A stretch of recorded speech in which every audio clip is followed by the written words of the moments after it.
Because like the thing is, this is supposed to be wholly educational. There's not supposed to be any funny bits, no jokes, Oh. no ha-has. Oh. Oh. Oh. What's up? What's up, Drew? Nothing, man. We're gonna be educating. I'm gonna be educating today. I would never do a joke. This is I true. would never presume We there would know be this. a Condork video.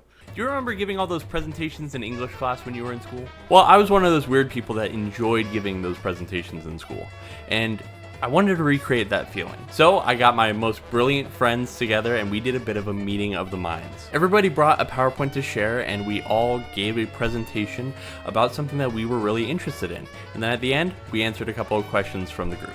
I thought it was going to be purely informational, but I guess you'll see for yourself what happens. Enjoy. I think I'm gonna hide you guys actually, just so I don't see you guys. Oh! You do have butterflies, dude. You are a little nervous. I do. I am. This guy's a little I don't know scared. why.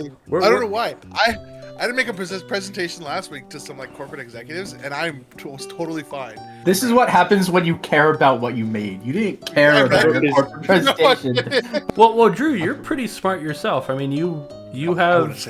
I don't really know what you do, but ultimately, like, why don't I show you what I do? Yeah, as far as that, like, you have something prepared. Yes, as you all know, I work at Big Doom, and the main thing I do there is I build a death ray.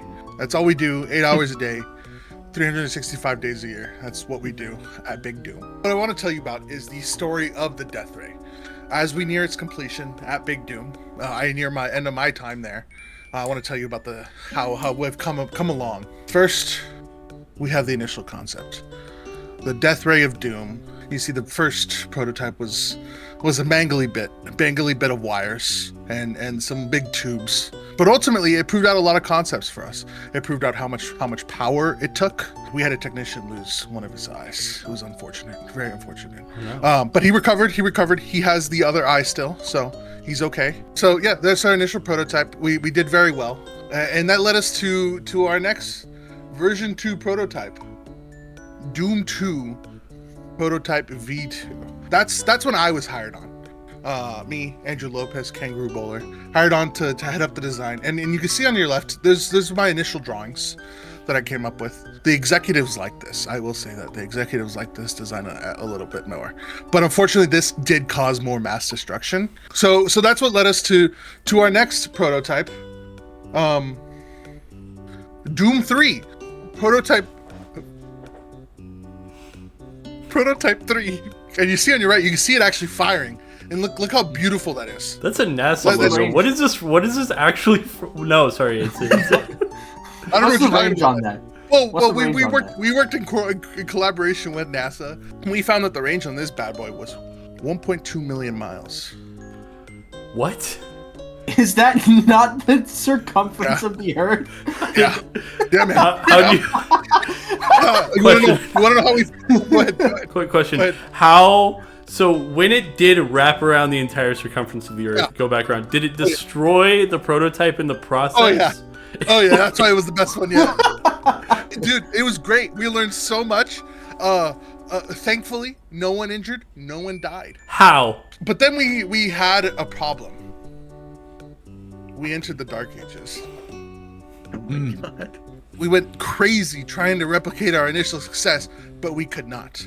Can I ask what changed? Like what was changed? the thing you changed about this one that caused this stumble? Because it seemed like you had a method. How did that change? We did. Well, we just went bigger. Okay. So to get out of this slump, we were in the Dark Ages. Big Doom was in the Dark Ages. And now we are Doom Eternal. Big Doom is eternal. Yeah, Reese, please go ahead. I'm really curious specifically about the power input for your death lasers. About per day, how many crystals would you say you go through? Be like 20 to 400,000. Wow. Okay. Big range, but big fan of crystals. It's a common mistake. I mean, it only makes sense to me. I mean, you can see on there the laser coming out of the Doom Eternal beam is green, and what else is green? emeralds. Yes, Those you're are right. those are You're those are exactly crystals. right. You're exactly He has right. a point. That He is does true. have a point. Any You other know what else questions? is green? I could also think of one more thing on top. Any other questions before we wrap up my presentation? What were the actual images? What was NASA doing? I don't know what you're They talking were building a death ray. What do you mean actual images? These are my actual images. You built the Death Star. That's a Not death what ray. Death Star. No, that's I the don't know Big what that Doom is. Eternal. That's the Doom Eternal. Well, it's been a pleasure to present this to you all. I'm glad I could inform you all about what I do, who I work for. I'm excited to see everyone else's presentation. Thank you for your time. Based on what you said, based on the presentation that you brought, this night is going to be a travesty. It seems like you thought we were supposed to come in with bits. Seems like you were supposed to come in with like jokes and ha-has. Like, Big Doom doesn't exist. What are you talking about? He worked there. I work there. Yeah. No, thank you, Doom Grant. is a video game, and Doom Eternal is a video game, and Doom the Dark Age is a video game, I assume. We are gonna try and transition into just more of a serious, more of a educational type thing instead of like running bits. We're trying not to run bits. You think this was a bit?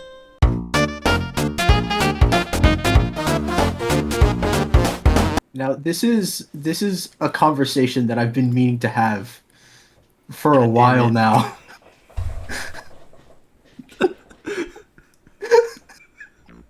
I'm serious about this, okay? This is my presentation. My name is Grant. Why are there so many fucking apples? When you go to the grocery store, this is what it looks like. This is too many apples. Look at these. Right? Yeah, dude. It's starting to piss me off. It is starting to piss me off. They got red, they got yellow, red and yellow, red again but different, green, and they give them such stupid names too. Like, Here we go. like this is what they're doing to us. Apples are not from space. Apples are not women. Apples are not a mountain. I know what a gala apple is. That's my grandma. They make it too hard. There's too many choices these days. Just give me like 4. I'm fine with like 4 apples. Can Right? I ask the name of the 4 apples?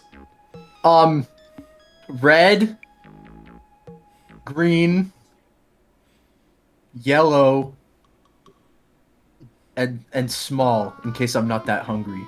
And so this begs the question, what happened? Why are there so many apples these days? I was able to have a conversation with somebody. And this is where it leads. Giuseppe, they want to know where the apples come from. What? They want to know where the apples come from. They're confused about all the colors. Just tell them it's evolution or something. Giuseppe, I wouldn't be asking you if they thought it was evolution. They want to know the truth. Fine. Come with me.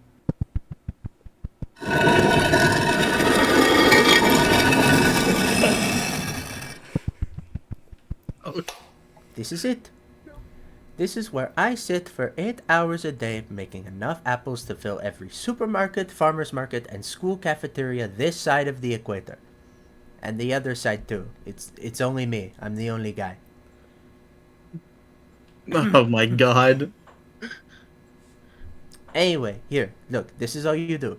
You take this and you put it in here and voila, apple. And each bucket makes a different apple. Look, red, green, yellow, small. Wait, how did you make it small? What do you mean? I mean, it's paint. How did it shrink the apple?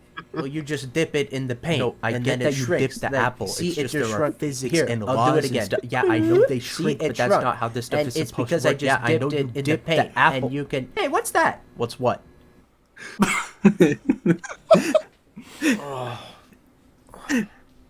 What happened? You ask too many questions, friend.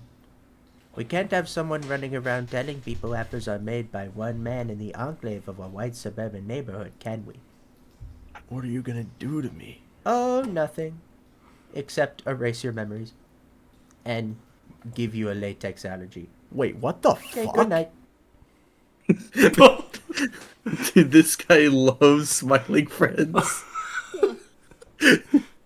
So, I guess it's like evolution or something. Any questions? That's it. That's where it ends. Oh, that's it. Okay. Oh my! Oh my god. As a fellow Apple simplest, I agree with your points. But are we, as Apple simplists, are we okay with putting stuff on the apples, like possibly candy and other stuff also? Yeah, that's fine. I was Okay, mostly okay. worried about, like, if I go to the store and there's nothing on it, and I have to pick between, like, 80 to 90 apples to put the stuff on, that's concerning. Yeah. Why the fuck are there so many types of apple? Dude, I don't know. I think it was, like, evolution or something. Oh, that makes sense. Thank you. I prefer myself some Granny Smith apples. I consider those to be the true red apple. What That's would you wrong. say out of that list is your favorite apple? I'm sorry, what was that, Connor? You First- said Granny Smith is green apple. That's Granny, just wrong. Granny Smiths are green. The same thing. The same No, thing. I can think of one That's- other thing that's green. But what would you say is your true apple? Red. That's fair. That's a stupid question I asked. I'm sorry. I think my favorite welcome. part is when you spent about a minute and a half just naming different apples and just like Well, saying that's systematic. I was a fan of that. yeah. It's gonna do really well in post. I don't think truly I have ever had a feeling so guttural, so like stomach lurching, as when Reese Garcia called himself an apple simplest. Like that's like a thing that people are like they like do research. I mean, I'm upset too. I go to the store and I want an apple, and I'm taking a multiple choice quiz.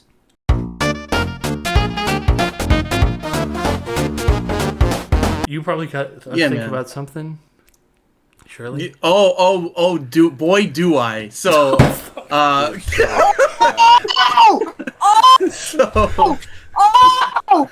my name's Mr. Wonkler, and boy, do I have some thoughts. Internet animation is back, and perhaps better than ever. Now, if you're gonna talk about internet animation, you're gonna have to talk about Newgrounds at some point.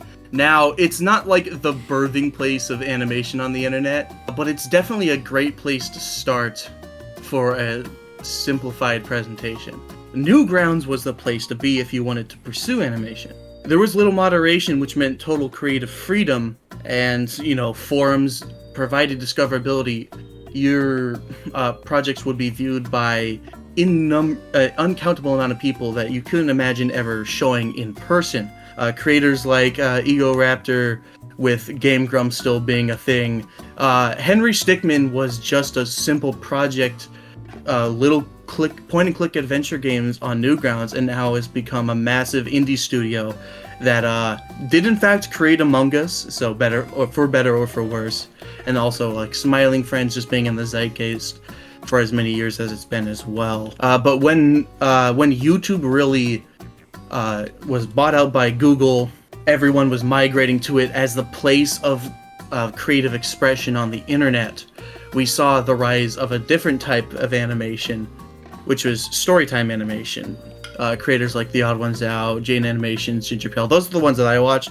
But if you've been on the internet, especially YouTube, in the past 5 to 10 years, you've at least heard of one of these channels that could be defined as storytime animation. And so many of them follow this sort of pattern of a talented nobody hones in their craft with animation and sends it out to the public internet for all to see. And because they continue to do this, this nobody is celebrated for their talent and becomes a somebody, but it all ends at burnout. Obviously, burnout doesn't mean completely done, but so many of these channels experience so much success that eventually they only have so many stories to tell that they end up running out of stories, and the new stories that they experience as they continue their life are no longer as relatable to the people because now they're successful. Their problems, their life experiences are now different. They're in a different class than the people watching. So a lot of these channels ended up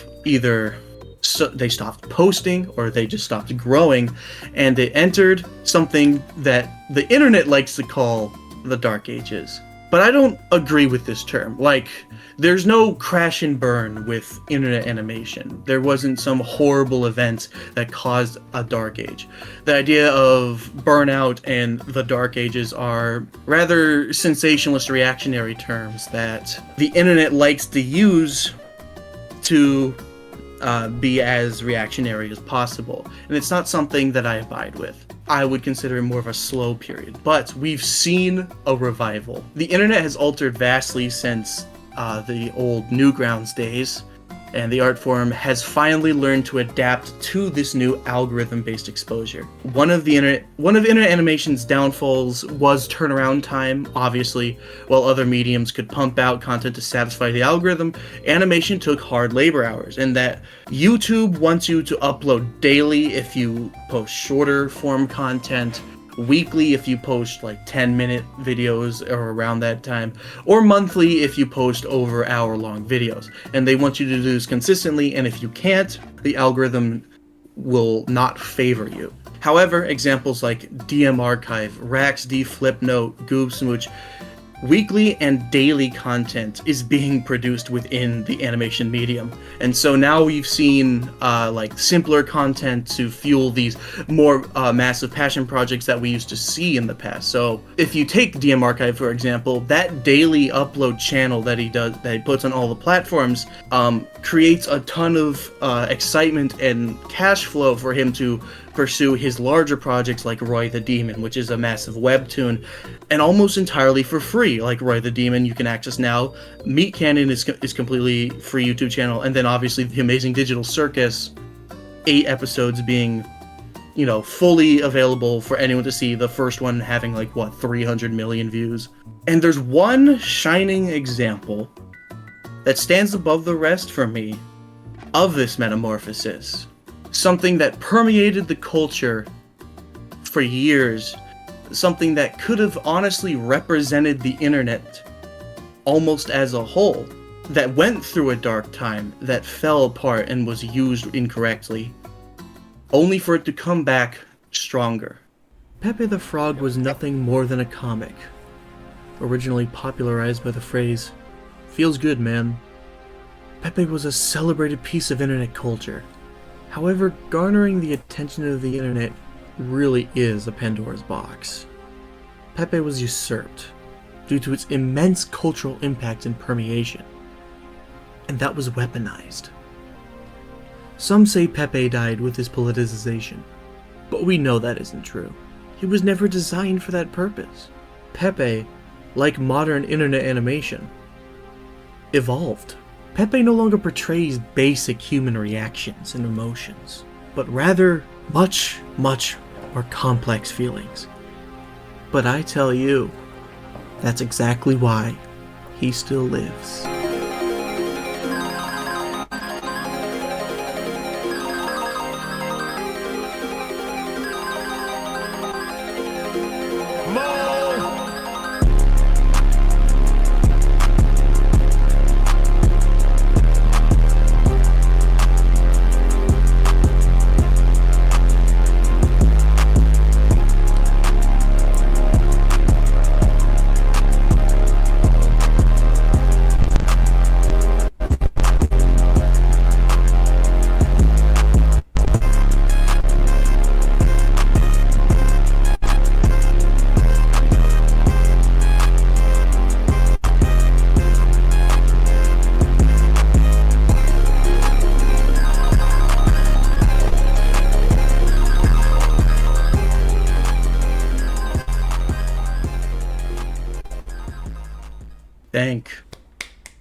Dank indeed. I didn't really say a whole lot during that. I was just, it was like I was watching a Wonkler's thoughts in real time, sneak peek. It was a beautiful thing. Does anybody have any questions for Mr. Wonkler? Your Dark Ages, that really resonated with me. With the I saw that slide of yours and I was like, God damn it. I understand. Having been through a Dark Age myself, I'm glad that internet animation has prevailed. Genuine question for you, Sam. With additionally like these new like you have like a side channel or like an easier, not necessarily easier, but more repeatable type of content stream in order that funds these greater projects. I mean, you're seeing a lot of that with these, like, you see a lot of these like YouTubers almost becoming studios in their own right. Like, oh yeah, the guy that made SMG4 now has Glitch Productions. Is this consolidation a good thing in your eyes? What are the pros and cons of like these sort of like the corporatization of these indie projects? I think there's a necessity to it when you want larger projects like what we've been seeing. But the thing that hopefully these creators can learn from the past is creative rights. Like, I understand that the studio wants to ensure that what they're investing is going to make money, but producers and the C-suite shouldn't have a say in what's creatively being done. I think music is the worst example. Gets the worst of it because the music industry acts very mafioso with how it's distributes. It like has a stranglehold on the whole industry. There's just a million examples of that happening, and so hopefully they don't repeat the mistakes of the past. When we reach the end of another cycle and another metamorphosis happens, where do you think we go from there? I think things will continue to improve. I think the people that are uploading daily might run out of ideas eventually. They've been doing it for a long time. It's really impressive. I don't know. My honest answer is I don't know, unfortunately. I have no idea. I was trying to get ahead of the curve, yeah. Yeah, right? Yeah. I mean, you see Grant, and he's like, he did make an entire animation. He's like, tell me your secrets. I was like inspired. Yeah, that's how you do it, gang. That's how you have like a, a real educational like think piece. Learned a lot, all that type of stuff. I think we're finally getting somewhere. Something wrong with the last two? Well, I wasn't aware there was going to be judging of our presentations. Well, I'm just more so like we started, very like bits, a lot of heavy ha's, hoo-hoos. There was a guy, Giuseppe, he was dipping apples. I was very serious about my conversation, Connor. Yeah, you know what? Maybe I'm the asshole. Maybe I'm the jerk. Maybe I'm being a jerk. Yeah. Don't say real guy, by the way. Don't say. He said, dude, I'm still thinking about Apple Simplest, dog. That might be the most diabolical thing I've ever heard in my life. Yes, I am a real Apple Simplest.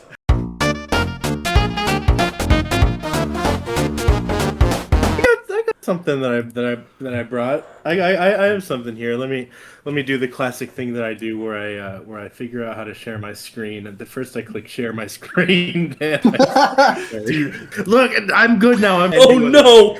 Oh no! Is everyone ready? We're gonna be here for 5 hours. I'm explaining the Zelda timeline. The first slide says that I'm explaining the Zelda timeline. This is true, folks. This is true. All right. Before we start, I'd like everyone to put on your required uniform. I actually, I have mine right here. I kid you not. This is from me. This is from when I was in middle school. This is a real shirt that I used to wear. I just want to say that the timeline doesn't matter at all. And you might say to that, Reese, why are you telling us about the timeline if the timeline doesn't matter? I don't have a reason to be telling you the timeline.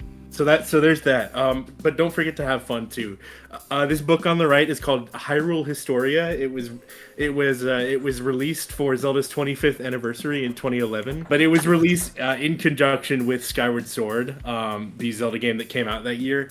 And basically, it was this big lore book that told you like a lot of information that you didn't really need about Zelda. So this is the timeline. It's very stupid and confusing, and I hate it. It's from page 69. This is not a joke. I didn't put that number in as a joke. It's actually from page 69. But by the end of this presentation, mark my words, you will know everything about it. So in the beginning of the Zelda mythos, the world was created by 3 goddesses. Din, Nehru, and between y'all and me, I will never know how to pronounce this name. I think it's Furore, but they're the goddesses of power, wisdom, and courage, respectively. They made the Triforce, which is the triangle, the 3 triangles in gold that you always see. That's like the logo.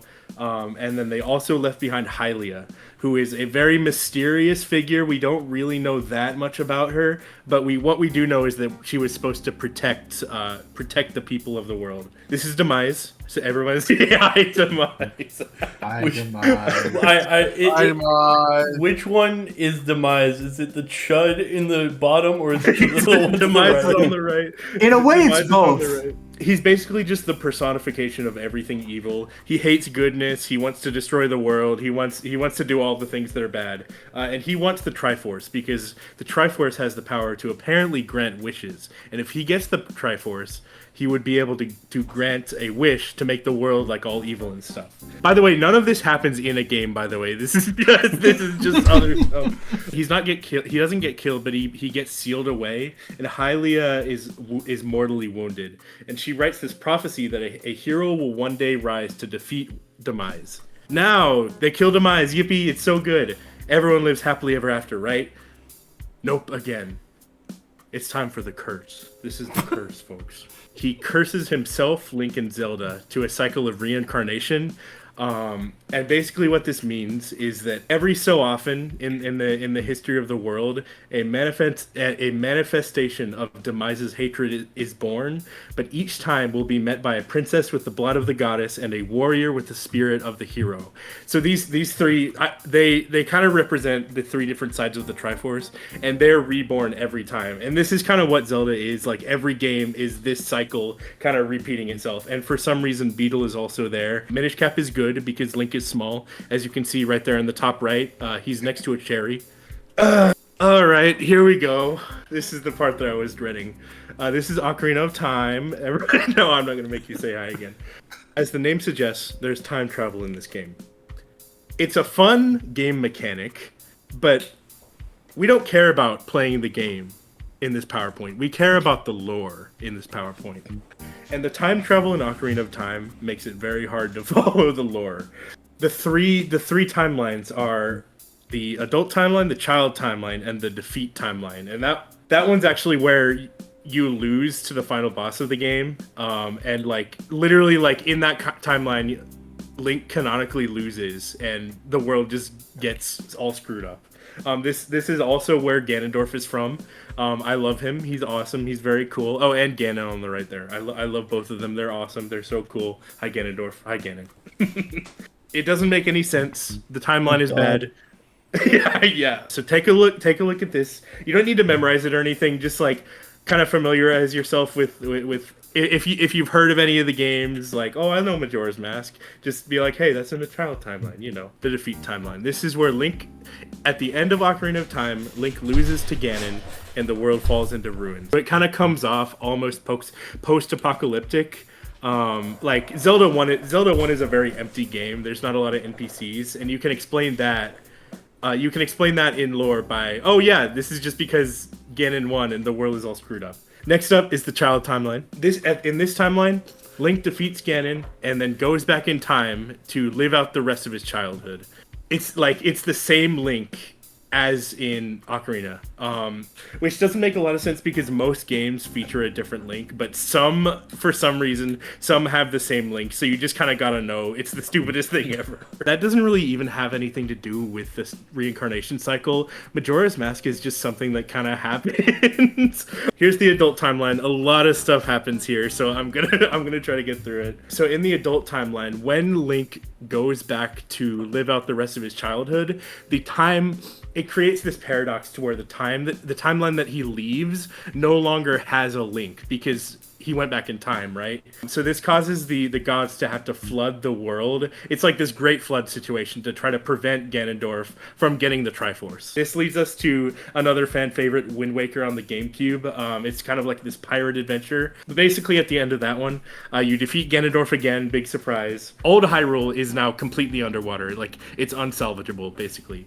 So you sail away. Phantom Hourglass happens, and then Spirit Tracks takes place like thousands of years later in this new Hyrule Kingdom, and features. I kid you, this is I did not make this up. He is the hero of trains.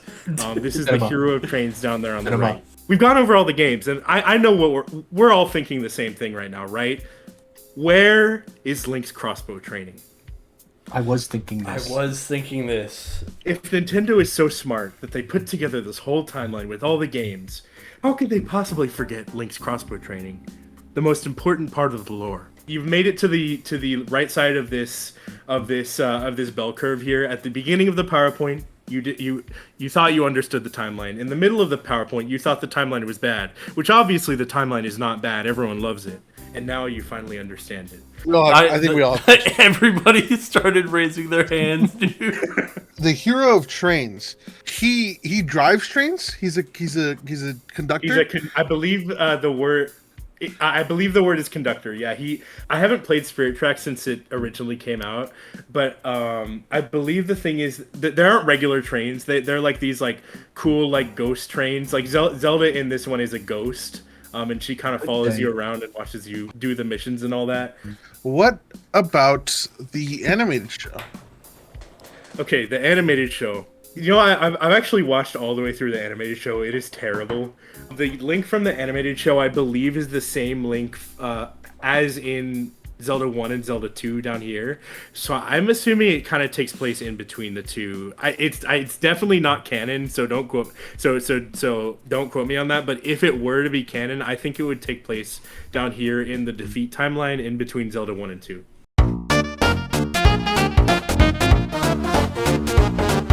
I feel like I have to apologize. You know, I came into this with a little bit of a hater vibe, talking crap about some people's presentations, questioning their validity, questioning their dedication, and that's just not fair to any of you. So I apologize. I really do. We all have different ideas and different cool things to share, right? Different expertise, different exciting things, different opinions, strong opinions, and ultimately, I don't think that there's a single thing that reflects that better than Undertale. Oh God! Yes, God. So what is an AU? An AU is short for alternate universe. So like fandoms will play a game or watch a show and they'll love it, but they want more content. And they might want to see their favorite characters in different situations. Maybe you have like a pirate AU that's like all of your favorite characters are pirates now, or a sci-fi AU, everybody's up in like space. The Undertale fandom in particular is very well known for these AUs. Just to run you through a couple of examples, here is a video for a comic dub for one of these AUs. I know you might not be able to see it. That has 1.3 million views. Here is a fan game that was made for a different AU that has 1.8 million views. This is a fan game of people playing a game, again, that is not real, or at least not openly available to some people.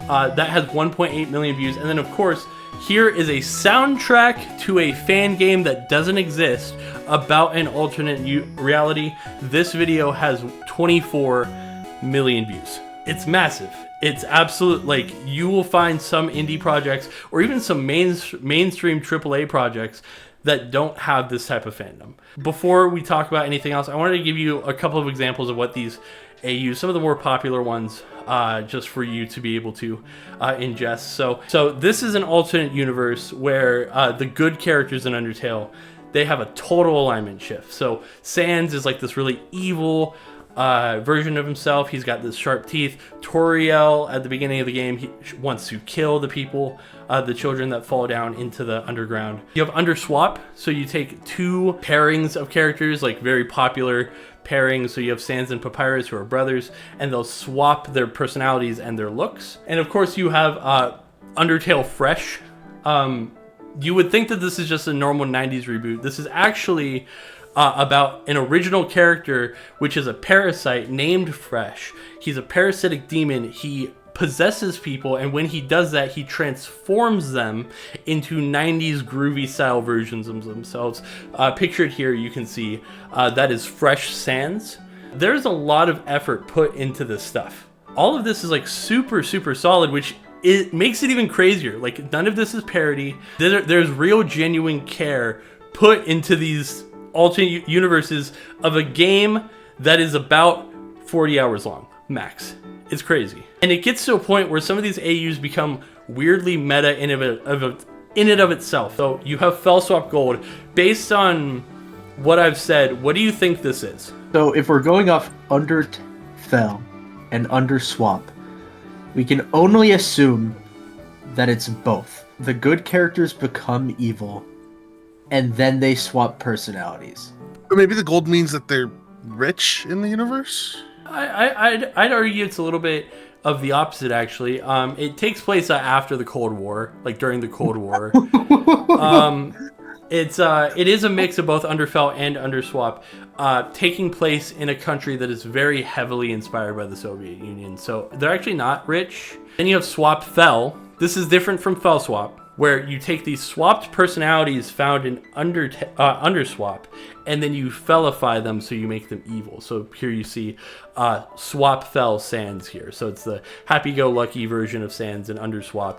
And then, of course, my favorite, which is Error. This is a OC named Error Sans.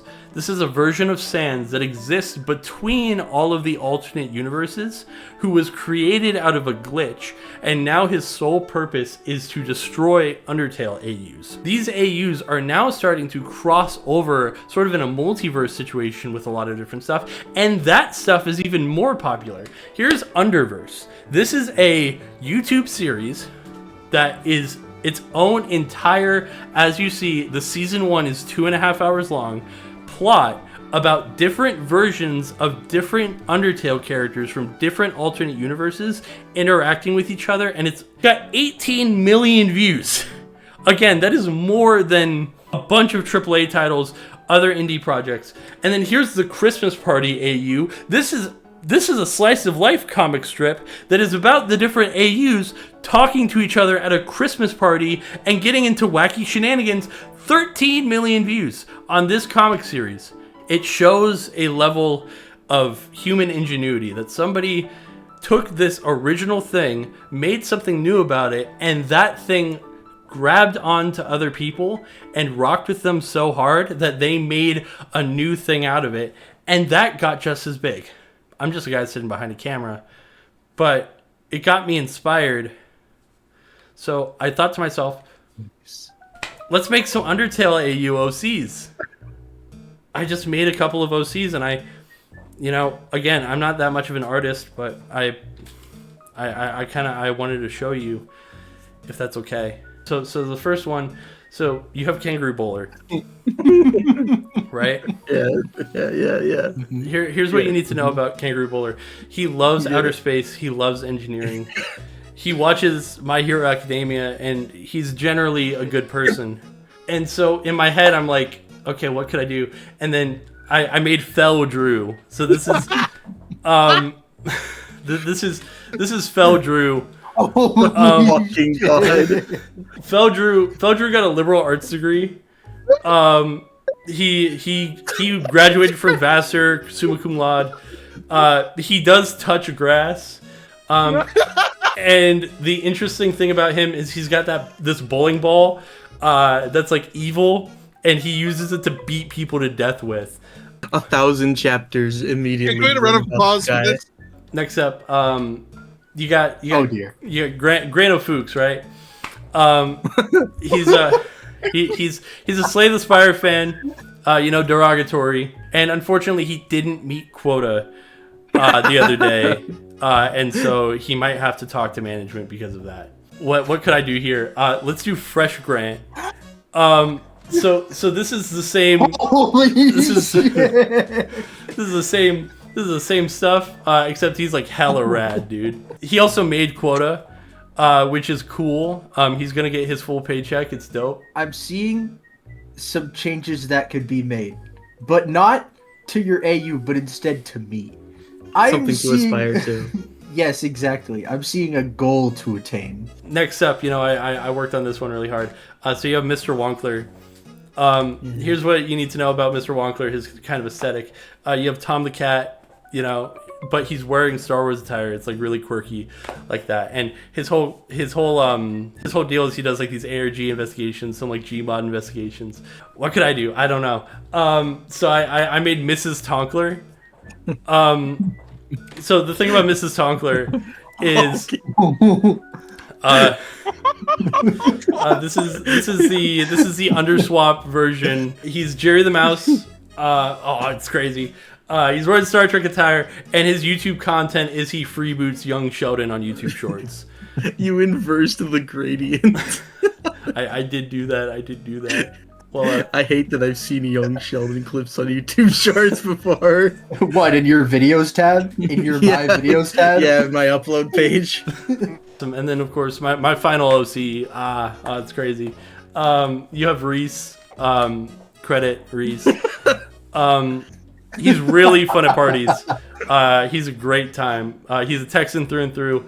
And he's a really big fan of themes and such. I mean, we talked about themes and such in Zelda, that whole thing. And then it hit me, Error Reese. So this is Error Reese. He's a generally spookier guy. He's a little bit of a rapscallion. He does solo the entire rest of my OC verse. And I'm not joking. He's got feats on top of feats on top of feats. And he is my OC Do Not Steal.